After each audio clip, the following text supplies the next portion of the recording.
दुर्गा देवी पंत के लिए यह गुरुवार की एक और सामान्य सुबह थी। वह जल्दी उठी, घर का काम पूरा किया और हमेशा की तरह सुबह करीब 8 बजे काम पर निकल गई। उन्होंने अपनी 3 बेटियों को भीमभट्ट नगर पालिका स्थित अपने घर में पानी पूरी के स्टॉल की देखभाल करने के लिए कहा। दुर्गा अपनी बेटियों के साथ तब से अलग रह रही थी जब 9 साल पहले उनके पति यज्ञराज पंत ने उसे दूसरी महिला के लिए छोड़ दिया था। यज्ञ ने यह कहकर दूसरी शादी कर ली थी कि दुर्गा ने बेटे को जन्म नहीं दिया है, चूँकि पानी पूरी के ठेले में होने वाली आय बमुश्किल गुजारा करने के लिए पर्याप्त थी। इसीलिए स्थानीय व्यापारियों से मामूली रिटर्न्स के लिए तस्करी के सामान के वाहन के रूप में काम करने के लिए सीमा पार भारत के उत्तराखंड के एक सीमावर्ती शहर बनबसा में जाना उसकी दैनिक दिनचर्या थी। 26 जुलाई 2018 की दोपहर करीब 1 बजे जब दुर्गा काम से लौटी तो उसकी 2 बेटियां मनीषा और निर्मला घर पर नहीं थी। उनकी सबसे बड़ी बेटी मनीषा, जो पड़ोसी के घर गई थी, उसके तुरंत बाद वापस लौट कर आ गई। उनकी सबसे छोटी बेटी सरस्वती ने उन्हें बताया कि निर्मला रोशनी बाम से मिलने उनके घर पर गई थी, जो लगभग 1.5 किलोमीटर दूर था। दुर्गा से बिना बताए रोशनी ने एक दिन पहले निर्मला को अपने घर बुलाया था, जब वह चटपटी खाने और एक नोटबुक उधार लेने के लिए कैंडी की दुकान पर थी। तो दोस्तों, जानते हैं कि आखिर निर्मला की पूरी कहानी है क्या। लेकिन उससे पहले नमस्कार दोस्तों, क्राइम चैनल पर आपका स्वागत करती हूं और उम्मीद करती हूं कि आप सब लोग स्वस्थ होंगे, सुरक्षित होंगे। दोस्तों, कहानी में आगे बढ़ें उससे पहले अगर अभी तक आपने चैनल को सब्सक्राइब नहीं किया है तो सबसे पहले चैनल को सब्सक्राइब कर लीजिए और इसके साथ ही बेल आइकन जरूर प्रेस कीजिएगा फर्दर नोटिफिकेशन के लिए। और साथ ही साथ कहानी में लास्ट तक बने रहें और कहानी के बारे में आपकी कोई भी राय है कमेंट करके ज़रूर बताएं और आपके कमेंट्स के जवाब आने वाले वीडियो में दिए जाएंगे। तो दोस्तों, समय नहीं लेते हैं आपका और चलते हैं और जानते हैं कि आखिर निर्मला की पूरी कहानी है क्या। घर से निकलने से पहले निर्मला ने अपनी बहनों से कहा था कि वह नोटबुक और 20 रुपये लेने जा रही है, जो रोशनी ने एक दिन पहले खाए चटपट के दुकान से बकाया थे।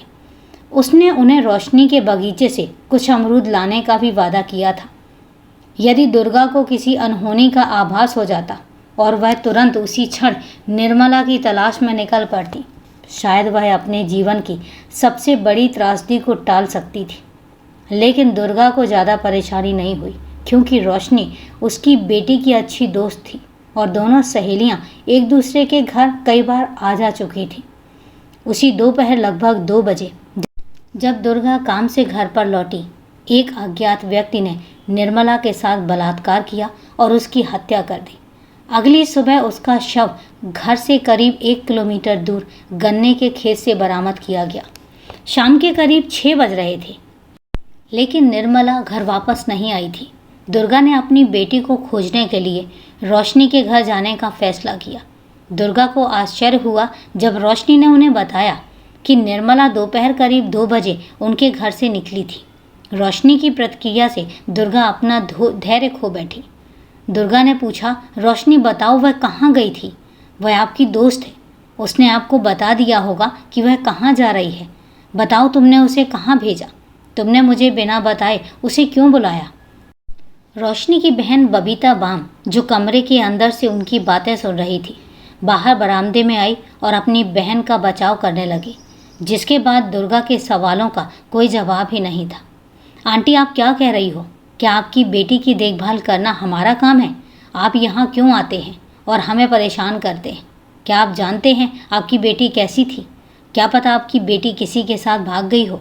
दुर्गा और जांच में शामिल 2 पुलिस अधिकारियों के साथ साक्षात्कार के अनुसार बबीता ने जवाब दिया। यहीं से दुर्गा को उदासीनता की भावनाएं पैदा होने लगी। क्या ऐसा हो सकता है कि इन बहनों ने मेरी बेटी को किसी को बेच दिया हो? दुर्गा को आश्चर्य हुआ। ऐसी अफवाहें थीं कि बबीता की अपने इलाके में खराब प्रतिष्ठा थी। वह एक ही लड़के के साथ 2 बार भाग चुकी थी, लेकिन माता पिता के हस्तक्षेप के कारण यह शादी टिक नहीं सकी थी। वह अगले कुछ महीनों में अपने नए बॉयफ्रेंड से सगाई करने वाली थी। लेकिन जांचकर्ताओं का कहना है कि उन्हें बहनों के खिलाफ अफवाहों को साबित करने के लिए कुछ भी नहीं मिला। बबीता के साथ तीखी नोकझोंक के बाद दुर्गा का कहना है कि उसे बाम के घर में बिना जांच किए छोड़ना पड़ा, क्योंकि उसे प्रवेश से मना कर दिया गया था। लगभग रात के 8 बज चुके थे और दुर्गा की चिंता बढ़ती जा रही थी। उसने अपने पड़ोसी लक्ष्मण भट्ट, जो एक कांस्टेबल था, से अपनी लापता बेटी के बारे में गद्दा चौकी पुलिस स्टेशन में रिपोर्ट दर्ज कराने के लिए आग्रह किया। भट्ट ने पुलिस को स्थिति के बारे में सूचित किया, लेकिन इंस्पेक्टर ने मदद के अनुरोध को यह कहते हुए अस्वीकार कर दिया कि खोज करने के लिए पहले ही बहुत देर हो चुकी है। दुर्गा एक बार फिर कांस्टेबल भट्ट के साथ बाम के आवास पर गई, लेकिन उसे घर में प्रवेश करने से मना कर दिया गया। दुर्गा और उसके पड़ोस के 6 अन्य लोगों ने रात 12 बजे तक निर्मला की तलाश की। वे मदद मांगने के लिए सालघारी में स्थानीय पुलिस के पास भी गए और जिला पुलिस कार्यालय को फ़ोन किया, लेकिन मदद के सभी अनुरोधों को अनसुना कर दिया गया। अगली सुबह पूरे गांव में निर्मला के लापता होने की खबर फैल गई। परिवार के सदस्य, संबंधित स्थानीय लोग और पुलिस अधिकारी सभी निर्मला की तलाश कर रहे थे। सुबह लगभग 8:30 बजे एक पुलिस इंस्पेक्टर के घर पर काम करने वाले लगभग 40 साल के एक धारू व्यक्ति को जमींदार के खेत के बगल में नदी में निर्मला की साइकिल मिली, लेकिन शव अभी भी कहीं दिखाई नहीं दे रहा था। 1 घंटे बाद दीपक नेगी नाम के एक स्थानीय व्यक्ति को निर्मला का शव गन्ने के खेत में मिला, जो उस स्थान से कुछ मीटर की दूरी पर था जहां साइकिल मिली थी। 13 साल की बच्ची की मौत की खबर से पूरा जिला सन्न रह गया। इससे पहले कि स्थानीय पुलिस अपराध स्थल पर पहुंचती, सैकड़ों स्थानीय लोग घटनास्थल पर जमा हो गए और तस्वीरें ली, जिन्हें सोशल मीडिया पर व्यापक रूप से साझा किया गया। यह कहना कि कंचनपुर के एसपी दिलीराज बिष्ठा के अधीन पुलिस की प्रतिक्रिया धीमी थी, कम ही कहा जाएगा। दुर्गा के बार बार अनुरोध करने के बावजूद पुलिस मदद के लिए नहीं पहुंची। अधिकारियों की टीम को अपराध स्थल तक पहुंचने में आधे घंटे से अधिक समय लग गया। इस तथ्य के बावजूद कि स्थानीय लोगों ने शव मिलने के कुछ मिनट बाद ही उन्हें इसके बारे में सूचित कर दिया था। सबूतों की सुरक्षा के लिए अपराध स्थल को सील करने की मांग पर ध्यान नहीं दिया गया। घटना स्थल पर पुलिस अधिकारी सबूतों की सुरक्षा में लापरवाही बरत रहे थे। अपराध स्थल से व्यापक रूप से प्रसारित वीडियो में एक महिला कांस्टेबल को निर्मला के खून से सने कपड़े धोते हुए देखा गया। स्थानीय लोगों का दावा है कि सबूत छिपाने के लिए ऐसा किया गया था। अपराधी को गिरफ्तार करने के बजाय बाम बहनों को सुरक्षा देने के लिए अधिक पुलिस अधिकारियों को तैनात किया गया था। स्थानीय लोगों के विरोध के बावजूद निर्मला के पिता को जल्दबाजी में शव को जलाने के लिए मजबूर होना पड़ा, जो मांग कर रहे थे कि प्रशासन पहले अपराधी को ढूंढे। जब निर्मला के पिता को समझाने के उनके प्रयास व्यर्थ गए, तो बिष्टा ने यज्ञराज पर शव को जलाने के लिए दबाव डालने के लिए निर्मला के मामा की मदद ली। एसपी बिष्टा ने अपने लोगों को शांतिपूर्ण प्रदर्शनकारियों के खिलाफ बल प्रयोग करने का आदेश भी दिया। निर्मला के लापता होने के बाद जो घटनाएं सामने आईं और जिस तरह से पुलिस ने घटनाओं पर प्रतिक्रिया दी, उससे स्थानीय लोगों को विश्वास हो गया कि एसपी बिष्टा अपराधियों के साथ मिलकर काम कर रहे थे। कुछ लोगों ने सोचा कि बाम बहनों ने निर्मला को उसके बलात्कारी से मिलाने में मदद की है। क्या इन दावों में कोई सच्चाई है? एसपी बिष्टा की टीम ने मदद के लिए दुर्गा के अनुरोध को नज़रअंदाज क्यों किया? पुलिस ने निर्मला के मामले को इस तरह क्यों संभाला? पुलिस ने निर्मला के पिता को शव जलाने के लिए मजबूर क्यों किया? क्या यह जनता के गुस्से को दबाने की रणनीति थी या किसी छुपे मकसद से प्रेरित कुछ और था? किस बात ने स्थानीय पुलिस को यह विश्वास करने पर मजबूर किया कि बाम बहनों को सुरक्षा संबंधी खतरा था? हम इन सवालों के जवाब नहीं जानते, लेकिन जांचकर्ताओं को अब तक ऐसा कुछ भी ठोस नहीं मिला है जिससे यह तथ्य स्थापित हो सके कि बाम बहनें अपराध में शामिल थीं। हालांकि एक बात बिल्कुल स्पष्ट है कि एसपी बिष्टा कानून की भावना के अनुरूप अपने कर्तव्यों का निर्वहन करने में विफल रहे। नेपाल पुलिस मुख्यालय के पास बिष्टा को वापस बुलाने और कर्तव्यों से निलंबित करने के पर्याप्त आधार थे। पुलिस अधीक्षक अंगूर जीसी के नेतृत्व में केंद्रीय जांच ब्यूरो की एक टीम 29 जुलाई को कंचनपुर पहुंची। पुलिस मुख्यालय के वरिष्ठों को भरोसा था कि अंगूर निराश नहीं करेंगे। स्थिति का जायजा लेने के बाद सीआईबी जांचकर्ताओं ने जल्द ही निष्कर्ष निकाला कि हत्यारे ने अपराध को अंजाम देते समय अत्यधिक सावधानी बरती थी। निर्मला का शव एक गन्ने के खेत के अंदर बरामद किया गया था, लेकिन यह स्पष्ट था कि उसे वहां लाने से पहले ही मार दिया गया था। वहां शायद ही कोई पदचिन्ह या प्रतिरोध का निशान था। जिस स्थान पर निर्मला का शव मिला वह मानव बस्ती से काफ़ी दूरी पर है। एक निजी गन्ने का खेत है जो सड़क से नदी द्वारा अलग किया गया है। इससे जांचकर्ताओं ने मान लिया कि अपराधी परिवार का कोई सदस्य या पड़ोसी या निर्मला का कोई परिचित था, या शायद एक अनुभवी अपराधी या सुरक्षा पृष्ठभूमि से कोई व्यक्ति। यह क्षेत्र एक सैन्य बैरक भी था। सीआईबी ने अपनी जांच बाम बहनों से शुरू किया। स्थानीय लोगों ने यह मान लिया था कि इस अपराध के लिए बबीता और रोशनी किसी न किसी तरह से जिम्मेदार हैं। आधी रात तक यह अफवाह थी कि निर्मला का शव बाम आवास के अंदर है। गांव में एक और अफवाह उड़ने लगी कि बाम बहन ने घर के कुछ कमरों की पुताई कर दी है। जांचकर्ताओं ने कहा कि उन अफवाहों में कोई सच्चाई नहीं है। हालांकि कुछ मीडिया ने बबीता और एसपी बिष्टा के बेटे के बीच कथित संबंधों की खबरें भी दी थी, लेकिन जांचकर्ताओं को टेलीफोन कॉल, संदेशों और सोशल नेटवर्क पर गतिविधियों पर नज़र रखने के बावजूद भी कुछ मिला नहीं। बाम बहनों के अनुसार निर्मला दोपहर करीब 2 बजे उनके घर से निकली थी। निर्मला के घर छोड़ने के बाद बबीता एक ट्यूशन सेंटर गई थी। यह दावा शिक्षकों, सहपाठियों के साथ जिरय और बबीता द्वारा उस दिन दिए गए नोट्स के आधार पर सत्यापित किया गया। पुलिस के मुताबिक जब शाम को पहली बार दुर्गा बाम के आवास पर थी तो उसी पड़ोस की एक महिला बबीता के कमरे के अंदर थी। इस बात पर कई अटकलें लगाई गई हैं कि बाम बहनों ने अमरूद का पेड़ क्यों काटा। स्थानीय लोगों का कहना है कि सबूत मिटाने के लिए उसे काटा गया, जबकि पुलिस का दावा है कि यह महज सहज कृत्य था। प्रारंभिक जांच के अंत में पुलिस ने निष्कर्ष निकाला कि बलात्कार और हत्या में बाम बहनों की भूमिका को साबित करने के लिए पर्याप्त सबूत नहीं है।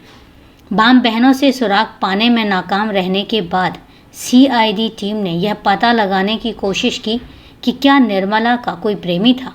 परिवार के सदस्यों, शिक्षकों, दोस्तों और पड़ोसियों से पूछताछ से यह स्पष्ट हो गया कि निर्मला इंट्रोवर्ट थी और उसके कुछ दोस्त थे। इसके बाद सीआईडी टीम ने निर्मला की मां और उसकी बड़ी बहन की पृष्ठभूमि की जांच की, यह देखने के लिए कि क्या उनके जीवन में कोई पुरुष थे, जो कि दुर्गा अकेली थी। इसलिए पुलिस के मन में स्वाभाविक रूप से यह विचार आया कि उसके जीवन में कोई हो सकता है। पुलिस को उस दिशा में भी कुछ सबूत हासिल नहीं हुए। दुर्गा और उसकी बेटियों ने अपने मोबाइल फ़ोन से जिन कॉल और संदेशों का आदान प्रदान किया था, उनकी गहनता से जांच की गई। फिर पुलिस ने उन लोगों की पृष्ठभूमि की जांच की जिन्होंने पिछले कुछ महीनों में दुर्गा के मोबाइल पर बार बार कॉल किया था। पुलिस ने दुर्गा के परिवार के संपर्क में रहने वाले लोगों में से उसी पड़ोस की एक लड़की हेमंती भट्ट को छोड़कर बाकी सभी को हटा दिया। उसके फ़ोन कॉल्स और टेक्स्ट संदेशों को खंगालने पर सीआईडी टीम ने निष्कर्ष निकाला कि उसकी गतिविधियां संदिग्ध थीं। ज्योति बहुमुखी कैंपस में 12वीं कक्षा की छात्रा हेमंती के पास 1 दर्जन से अधिक सिम कार्ड थे। वह एक ही समय में कई लोगों के साथ रोमांटिक संदेशों का आदान प्रदान कर रही थी। एक महत्वपूर्ण बात थी जिसने उनके संदेश को और बढ़ा दिया। अपने कई कॉल करने वालों में से एक को उसने निर्मला के साथ एक बैठक निर्धारित करने का वादा किया था। पुलिस ने 3 अगस्त को हेमंती को उसके घर से गिरफ्तार कर लिया। निर्मला के लापता होने के बारे में हेमंती से पूछताछ करने से पहले सीआईडी टीम ने उसके सिम कार्ड और उसके निजी जीवन से जुड़े तथ्यों के बारे में उससे पूछताछ करने का फैसला किया, ताकि यह जांचा जा सके कि वह कितनी ईमानदारी से जवाब देगी। हेमंती ने हर बार झूठ बोला।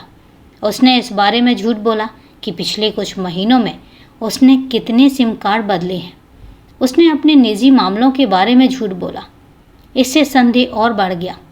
उनसे अगले 4 दिनों तक पूछताछ की गई और पूछताछ के अंत में पुलिस को पता चला कि जिस निर्मला का जिक्र उसने अपने दोस्त को टेक्स्ट मैसेज में किया था, वह निर्मला पंत नहीं बल्कि निर्मला धामी नाम की लड़की थी।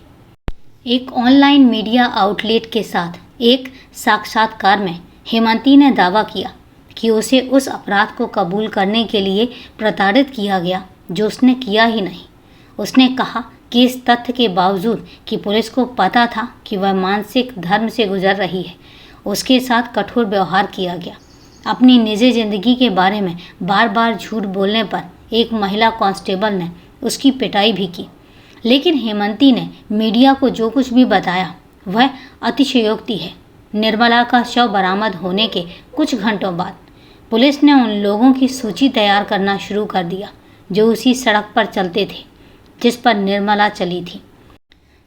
सड़क पर चल रहे दर्जनों पुरुषों से पूछताछ की गई कि क्या उन्होंने सड़क से गुजरते समय कोई असामान्य गतिविधि सुनी या देखी है। एक बूढ़ी औरत उस दिन 2 बार सड़क से गुजरी और उसने कुछ ऐसा देखा जो उसे थोड़ा असामान्य लगा। वृद्ध महिला ने जांचकर्ताओं को बताया कि उसने 2 बार एक युवक को सफ़ेद मोबाइल सेट लेकर सड़क किनारे खड़ा देखा था। वह आदमी वक्र बड़ू था जिसका घर उस जगह से सबसे नज़दीक था जहां निर्मला का शव बरामद किया गया था। जिस दिन निर्मला की मृत्यु हुई उस दिन बड़ू अपने घर पर था। वह भारत में काम करता था और कुछ महीने पहले ही लौटा था। घर लौटने पर उसने धारमिंड की एक लड़की से शादी कर ली जिससे उसे फेसबुक के जरिए प्यार हो गया था।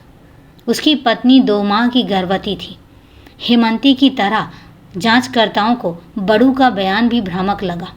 बड़ू शुरू से ही कहता रहा कि वह अपराध स्थल पर नहीं गया था, लेकिन जांचकर्ताओं को उसके मोबाइल में अपराध स्थल की 2 तस्वीरें मिली जो पुलिस टीम के घटनास्थल पर पहुंचने से पहले ली गई थी।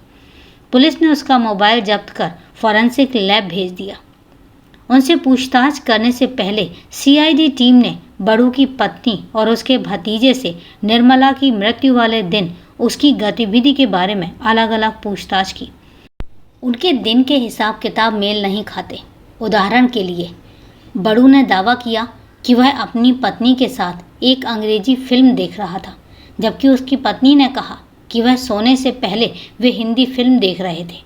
परिवार के अन्य सदस्यों से पूछताछ करने पर पुलिस को पता चला कि बड़ू की भाभी निर्मला की मां के साथ बन बसा गई थी और उसके 10 वर्षीय बेटे को उसके मायके भेज दिया गया था। उसके मोबाइल की फॉरेंसिक जांच से पता चला कि बड़ू ने अपराध स्थल का दौरा किया था और 1 दर्जन से अधिक तस्वीरें भी ली थी। हालांकि उसने कहा था कि वह अपराध स्थल पर गया ही नहीं। उन्होंने यह भी दावा किया था कि उन्हें यह तस्वीरें फ़ोटो शेयरिंग साइट से मिली हैं। हालांकि उन्होंने यह नहीं बताया कि ये तस्वीरें उन्हें किसने ट्रांसफ़र की।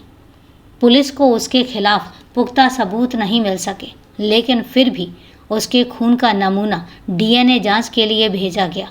उनके भाई, जो एक पुलिस कांस्टेबल हैं, के अनुरोध पर उन्हें जमानत पर रिहा कर दिया गया।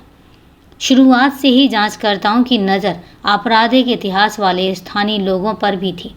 आसपास के गांव के स्थानीय लोग जो अभी अभी जेल से बाहर आए थे, नशेड़ी और वे लोग जो महिलाओं और बच्चों के साथ दुर्व्यवहार करने के लिए जाने जाते हैं। जांचकर्ता सुराग के लिए आने वाली समाचार रिपोर्टों को भी खंगाल रहे थे। राष्ट्रीय टेलीविज़न के साथ एक साक्षात्कार में एक स्थानीय महिला ने साक्षात्कारकर्ताओं को बताया कि सड़क से के उस हिस्से में जहां निर्मला का शव मिला था, कुछ महिलाओं ने दुर्व्यवहार का अनुभव किया था। पुलिस ने आपराधिक पृष्ठभूमि वाले 1 दर्जन से अधिक लोगों को हिरासत में लिया। उनमें से एक था दिलीप बिष्टा, बिष्टा हाल में ही अपने जीजा की हत्या के आरोप में 9 साल की सजा पूरी करने के बाद जेल से बाहर आया था। पुलिस का कहना है कि जिस दिन निर्मला की मृत्यु हुई उस दिन वह घर पर नहीं था और उसका महिलाओं के साथ दुर्व्यवहार करने का भी इतिहास था, जिसे ग्रामीणों ने यह मानते हुए माफ़ कर दिया कि वह पागल आदमी है। बिष्टा की गिरफ्तारी के पीछे की कहानी स्पष्ट नहीं है। एक साक्षात्कार में बिष्टा ने दावा किया कि उसे जबरदस्ती पकड़ा गया, यातना दी गई और उस अपराध को स्वीकार करने के लिए दबाव डाला गया जो उसने कभी किया ही नहीं। पुलिस ने इस आरोप से इनकार किया। जब पुलिस ने बिष्टा को गिरफ्तार किया तो उसने तुरंत निर्मला के साथ बलात्कार करने और अपराध को छिपाने के लिए उसकी हत्या करने की बात कबूल कर ली। उसने निर्मला को वोकल कार्ड तोड़ने, हत्या करना स्वीकार कर लिया, जैसा कि पोस्टमार्टम रिपोर्ट में कहा गया। उसने नदी के पास घास के मैदान में उसके साथ बलात्कार करने और उसके शव को गन्ने के खेत के अंदर फेंकने की बात कबूल की। वीडियो बातचीत में रिकॉर्ड किया गया। अपराध का उनका विवरण अपराध स्थल और पोस्टमार्टम रिपोर्ट के शुरुआती निष्कर्षों से मेल खाता है। दिलीप बिष्टा को जल्द ही हिरासत में ले लिया गया और उनके रक्त के नमूनों को डीएनए परीक्षण के लिए भेजा गया, लेकिन उसका डीएनए निर्मला के शरीर में पाए गए शुक्राणु से मेल नहीं खाया और उसे हिरासत से रिहा कर दिया गया। एसपी बिष्टा और उनके बेटे के साथ बड़ू के डीएनए परीक्षण के परिणाम आने वाले हैं। 13 साल की बच्ची के साथ बलात्कार और निर्मम हत्या ने जिले को सकते में डाल दिया।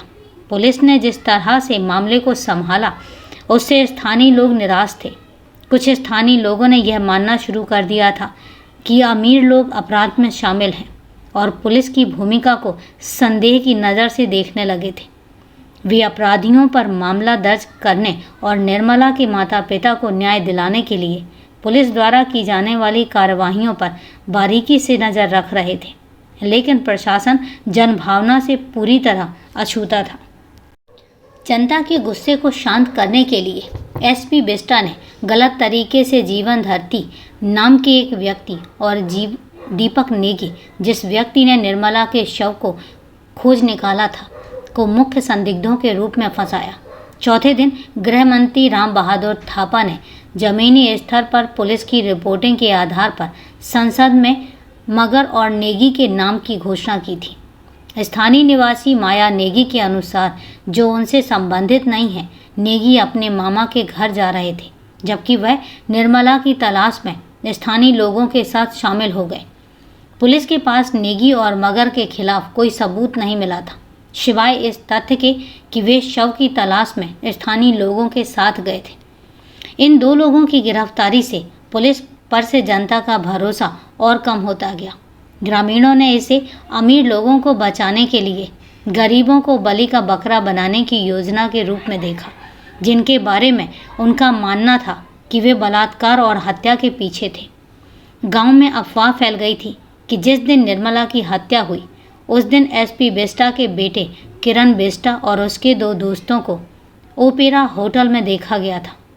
जिले में एक और अफवाह यह भी फैल रही थी कि जब साइकिल मिली थी तो एक महिला ने बबीता को निर्मला की लाश के बारे में बात करते हुए सुना था, लेकिन लाश अभी भी गायब थी।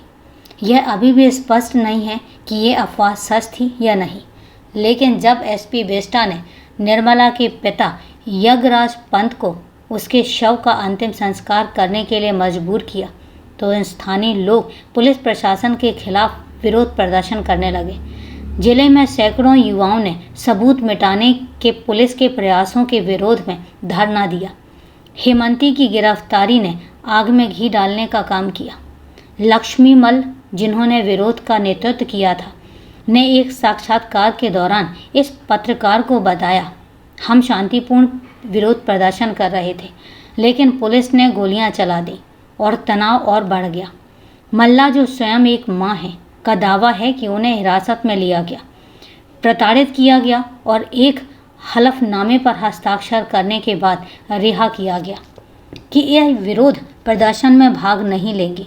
दूसरी ओर रोशनी, जो पूछताछ के लिए पुलिस स्टेशन में थी, उसकी शाही सुविधा दी गई। हर मिनट एक पुलिस कांस्टेबल उसके पास आता था और पूछता था कि क्या उसे कोई असुविधा हो रही है। एसपी विस्टा के आदेश पर मुझे पानी तक देने से मना कर दिया गया। मल्ला ने ये बात बताई। नेपाल पुलिस मुख्यालय के एक वरिष्ठ अधिकारी ने कहा कि प्रदर्शनकारियों पर कई हमले होने के बाद पुलिस को उन पर गोलियां चलाने के लिए मजबूर होना पड़ा। उनका मानना है कि यह नेत्र विक्रमचंद्र विप्लव के नेतृत्व वाले माओवादी संगठन द्वारा किया गया है। लोगों के गुस्से की एक और वजह एसपी विस्टा का अपना संदिग्ध अतीत भी था। विस्टा, जिन्होंने नेपाल पुलिस में अपनी 16 साल की सेवा में 11 साल सुदूर पश्चिम क्षेत्र में बिताए हैं। विस्टा की आम जनता के बीच खराब प्रतिष्ठा थी। स्थानीय लोगों का दावा है कि उसने अतीत में अमीर लोगों को बचाने के लिए कुछ गरीब लोगों का सफाया किया था। नेपाल पुलिस के अंदर भी उनकी छवि अच्छी नहीं थी। एक न्यूज़ रिपोर्ट के मुताबिक उन्होंने पिछले कुछ दिनों में अपनी कुछ महिला सहकर्मियों का यौन शोषण भी किया था, लेकिन कई दलों के राजनीतिक नेताओं के साथ उनके संबंधों के कारण उन पर कभी कोई आरोप नहीं लगाया जा सका। इसी बीच विपक्षी दलों के स्थानीय नेताओं ने मामले को भुनाने में कोई कसर नहीं छोड़ी। उन्होंने मेयर और उनके भतीजे को भी जांच में घसीटा। परिजनों और स्थानीय लोगों की मांग के बाद जांचकर्ताओं ने भीमबत नगर पालिका के मेयर के भतीजे आयुष विस्टा का खून लैब टेस्ट के लिए भेजा गया, लेकिन मामले को संभालने में सरकार की घोर अयोग्यता के विरोध के लिए एनसी को दोषी ठहराने का उनका प्रयास उल्टा पड़ गया। यकीनन सबसे बड़ा झटका प्रधानमंत्री ओली द्वारा जनता दल में की गई टिप्पणी से लगा। साक्षात्कार में ओली ने विरोध को अपनी सरकार को कमज़ोर करने के लिए एक जानबूझकर किया गया प्रयास बताया और परोक्ष रूप से वाम बहनों का बचाव किया। कई लोगों ने इसे अपराध को छुपाने के प्रयास के रूप में देखा। जो लोग निर्मला के मामले के बाद सामने आए घटनाक्रम पर नज़र रख रहे थे, उन्हें सरकार के मुखिया से ऐसी गैर जिम्मेदाराना टिप्पणी की उम्मीद नहीं थी। लगातार मीडिया कवरेज की बदौलत कई लोगों ने निर्मला और उनके माता पिता के न्याय के संघर्ष को अपना संघर्ष बताया। वहीं रेप के कई अन्य मामले भी मीडिया की सुर्खियों में बने हुए थे। पंत परिवार ने बार बार प्रधानमंत्री से मिलने की अपील की, लेकिन कई बार अपील करने के बावजूद भी प्रधानमंत्री ने पंत परिवार से मिलने से इनकार कर दिया। निर्मला पंत का शव मिले 7 साल हो गए हैं। 6 अलग अलग स्तरों पर जांच हो चुकी है। 300 से अधिक लोगों से पूछताछ की गई। हजारों फ़ोन कॉल्स और संदेशों का पता लगाया गया। 5 संदिग्धों को डीएनए परीक्षण के लिए भेजा गया ताकि यह देखा जा सके कि उनका डीएनए निर्मला पंत के गर्भाशय से बरामद सीमन से मेल खाता है या नहीं। लेकिन प्राथमिक प्रश्न यह है कि निर्मला का बलात्कार और हत्या किसने की। इसका जवाब ना तो सीबीआई के पास है और ना ही नेपाल पुलिस के पास है, और आज तक कोई उस अपराधी को नहीं पकड़ सका है।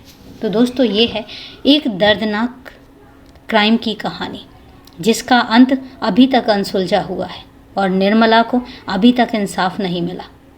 इस दर्दनाक कहानी का अंत जितना अनसुलझा है, हम भी इसी अनसुलझी कहानी के साथ ही इस कहानी का अंत करते हैं। कहानी को लास्ट तक सुनने के लिए आपका तहे दिल से धन्यवाद। कहानी के बारे में आपकी क्या राय है, कमेंट करके ज़रूर बताएं। तो चलिए दोस्तों, आज के लिए इतना ही।